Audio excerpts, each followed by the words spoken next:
Hello, everyone. We finally have official confirmation of a new set of cards in Pokemon Trading Card Game Pocket, and I am here to watch it on 0.25 speed to break down the different bits that are shown so that you don't have to. Before this, we only had data mines of a potential mini set of a potential date, but now we have confirmation of the date, December 17th, and then we have confirmation of a lot of the cards within the pack. It is a Mythical Island Mew-based pack. And so let's go ahead and dive in to the video. So we have Mew EX, which is, we get a better wide shot here in just a second. So it is a 130 HP basic with a 1 energy Psy shot, so you can start doing 20 damage right off the jump. And then a move that I'm really excited about, I think is really, really cool. It's kind of like a big beefed up Ditto attack. And so this is a 3 energy colorless attack that when used, you get to choose one of your opponent's active Pokemon's attack and then use it as this attack. You don't have to have 4 energy to copy the Dragonite. You can just do it, which I think is really, really cool. If they have a Venusaur online, you can copy the Venusaur's attack as long as you have that 3 energy. And so I think this will be a lot more flexible and easy to use than Ditto, because now you don't have to match the energy that their attack would use. It's just 3 energy and you can copy whatever move from the active opponent. The drawback is that it does have to be an active. You don't get to choose anywhere on the board. And so if they have a basic, you're probably going to eventually knock it out with Psy Shot anyways. But if they have a basic in that front line that doesn't really have any great attacks, you can't really do a whole lot with that. But that's where Sabrina's going to come in, and I think you can find some cheeky ways to make use of this attack. 130 base health with a 1 retreat cost. This could be a card that you throw into Mewtwo decks. Right now, a lot of them run a basic Mewtwo copy. This one, I think, maybe slots into that slot, and then you can just pivot it out for 1 energy whenever you get something else online, or whenever they don't have a good active Pokemon to use the genome hacking attack on. And next up, we have Aerodactyl EX coming in with a really cool ability of Primeval Law. Your opponent can't play any Pokemon from their hand to evolve their active Pokemon. And so the cool thing with this, on first glance, I thought it was just okay. The cool thing with this is Aerodactyl doesn't have to be in the frontline slot. And it's a 2 energy 80 attack, which is a pretty decent 2 energy attack. You're going to be pumping out quite a bit of damage. It's a 1 energy retreat cost, which we've seen be very valuable in the decks that kind of rise to the top. And to get the ability to go off, you don't have to have this in that front slot. And so if they need to, get lucky and draw into a Weezing evolution, a Jigglypuff, a Dragonite, whatever they're evolving, if it's in the front line, they're not going to be able to do that without retreating it out and then evolving it later, which I think could create some really awkward lines for the opponent. I'm really excited about the Aerodactyl. We have Leaf, which we get a better shot of Leaf, this supporter, here in just a minute, but it's during this turn, the retreat cost of your Pokemon is 2 less. Now, the important thing to know is this is a supporter, which is going to kind of vary from the item usability of X-Speed, but you could use them in tandem. You could use this to retreat out those more expensive Pokemon, so maybe you get to pivot a Weezing instead of having the Koga. Maybe you actually have to do like a backup line and you use Leaf so that you can retreat it out and put in your Arbok or put in your Alakazam or whatever it is that you need for that payoff. And we also get a full art Vaporeon, which you can kind of see the ability here. It's wash out. I found a better image of the Vaporeon shared by Serperior.net on X. And so the ability is wash out as often as you like during your turn, as often as you like. You may move a water energy from one of your benched water Pokemon to your active water Pokemon. This is super scary. You can, if you get super lucky, you can build up a Blastoise before it was. Maybe you accidentally threw that onto like a Starmie, and then you have all of this extra energy. You retreat that for free. You then just transfer 10 energy over to Blastoise or whatever, and you can start blasting right away. This is very, very scary to water decks. And so you'll be able to have like maybe the tanky EX Pokemon. You take a hit, you retreat one out. Maybe you use the new Leaf card to retreat it out a little bit cheaper. And then you have Vaporeon that's just allowing you to transfer that energy. Very, very scary. I'm not looking forward to this guy. We also get a better glimpse at Dedenne. Sorry if I butchered it. Which is the 1 energy Thunder Shock. Flip a coin. If heads, your opponent's active Pokemon is now paralyzed. It's like a cheaper Pincurchin. And then here we get a quick glimpse at Marshadow, which we get a better look at that a little bit later. We have Blue up here, which we also get a better look at, but the ability is during your opponent's next turn, your Pokemon take 10 less damage from your opponent's Pokemon attacks. And so if it's from an ability, I think it's still the same damage, but from the regular attacks, it's 10 less damage. So it's like a counter Giovanni. Here we get a pretty good glimpse at Tauros, which is a 3 energy, 100 HP fighting tackle. If your opponent's active Pokemon is something, this attack does 80 more. Oh, and actually, I just now noticed, we see the rest of the Tauros text here. And so it's if your opponent's Pokemon is a Pokemon EX, this does 80 more damage. And so it goes from 40 to 120, smashing it down. And so that's pretty interesting. Being able to one-hit the new Mew EX, if you have a Giovanni, it does take 3 energy, but the potential for 120, I think, is really, really cool. It'll be interesting to see if this kind of makes some way into decks that just have a low energy cost in general, so you have the extra to float. It'll be interesting to see if Tauros makes his way into those.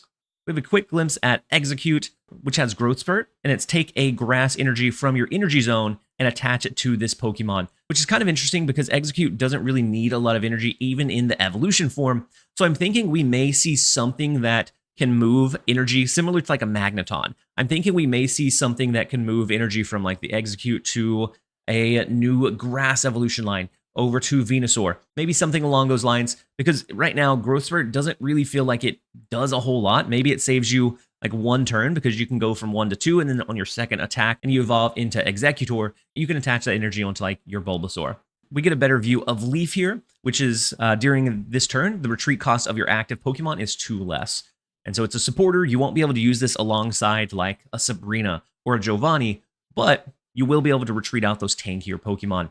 And then we have a glimpse at Magmar, which is a 2 energy 80. Discard 2 fire energy from this Pokemon. Doesn't feel crazy compared to what we already have. I don't know that we'll see the Magmar much. We get a better glimpse of Marshadow here, which if any of your Pokemon were knocked out by damage from an attack during your opponent's last turn, this does 60 more. So it can be up to a 2 energy 100 damage, but just as is, it feels kind of lackluster because your base is only going to be 40, which is a far-fetched. And then you're gambling on being able to get out that 100 damage. Sometimes you might be able to find some cheeky ways to use this. I think this will be a little bit more niche, but it is a cool card nonetheless. And similar to the electric Pokemon we saw, Marshadow does not have an evolution line. We get a glimpse at, I'm going to get butchered for the pronunciations, Morelull, which I don't think we get a glimpse of anything that this card does. But if we're looking at the physical trading card game, it's probably just like a 1 energy kind of weaker attack. Maybe some versions use sleep. Some versions just use a kind of weak basic attack. But the cool thing to know about this one is that Morelull does evolve into a Shiinotic, which in the physical trading card game typically has around 100 HP and has some varying effects. But looking at just the grass ones, sometimes it has an ability which is like Calming Light or Illuminate. Once during your turn, if this Pokemon is in the active slot, you may make your opponent's active Pokemon asleep. So similar to the effect of like a Weezing, where you can just do that thing, the Calming Light would be the grass version for sleep. We also have Illuminate, which once during your turn, you may search your deck for a grass Pokemon, reveal it, and put it into your hand, and then shuffle your deck. I don't know that we'll get this one because our deck size is so small. I think it'd probably be much more likely to the Calming Light. And then that typically has a 2 energy attack along with it, which the version we have in the physical game is Spiral Rush, 2 energy, flip a coin until you get tails. This attack does 30 more damage for each heads, which it would probably be a little bit reduced.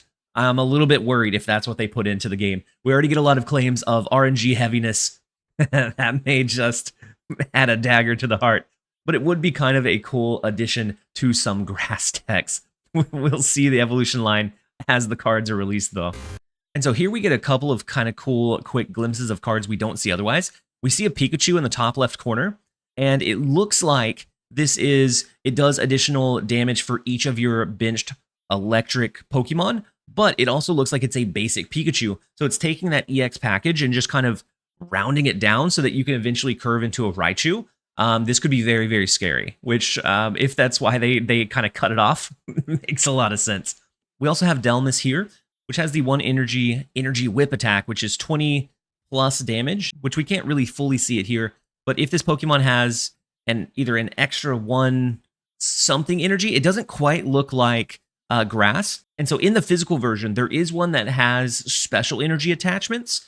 And so I don't know if this kind of follows that line, but if it is, we get an introduction to a special type of energy. And then if it does that, it looks like maybe this is 70 extra damage, which would be wild, which would make me believe that it's kind of tough to get this effect down with only 1 energy cost to start actually attacking with it. It'll be interesting to see. We also get a cool glimpse of Snivy. And so this is a 2 energy Vine Whip, but kind of like our fairy grass friend, Snivy does have evolution lines, which are not shown in the video. We have Servine and Serperior.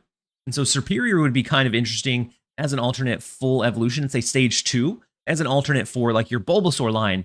And the cool thing with Serperior is we saw the Exeggcute earlier, which is going to be kind of like a Magneton, where it's generating that additional energy. There are some versions in the physical trading card game where Serperior has a move that you can move as many grass energy between your Pokemon as you would like. And so this could be the kind of alternate version to that Magneton-esque Exeggcute, which I don't know how effective it'll be, but it is a really cool ability. And I did call it that with an effect like that, we may very well need something to adjust those energies around, which maybe ends up making it very versatile. And then similarly, right here, we have Larvesta. Larvesta evolves into Volcarona, which a lot of times has a couple of attacks, whether that be like a mirror of the combustion, just a higher version. Sometimes it has like a fire spin, which would be like an alternate to either Arcanine or Charizard. There's a couple of different versions of this card, so we don't know exactly what it's going to be. It could be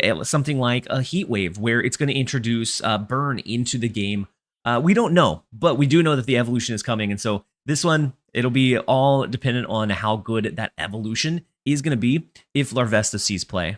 And then we get the official release date of December 17th. For me, it's right at midnight from the 16th going into the 17th. And so I'm going to be staying up extremely late to do 50 pack pulls, to get a video on that, to start building some decks with these new cards. And so if you want to see Mythical Island content, make sure that you're subscribed, make sure that you're sticking around. I would absolutely love to have you. Absolutely excited for this new booster pack. I can't wait to see what kind of shakeups this brings to the metagame. And it's just a mini set. We have another full set, which is data mined for mid-January, which they did confirm there are new cards coming in January. And so this is going to be so exciting to see what this does to the tournament scene and what this does to just deck building overall and how many cards we actually get in the full set. Stick around to find out. This has been TLSG. Later, guys.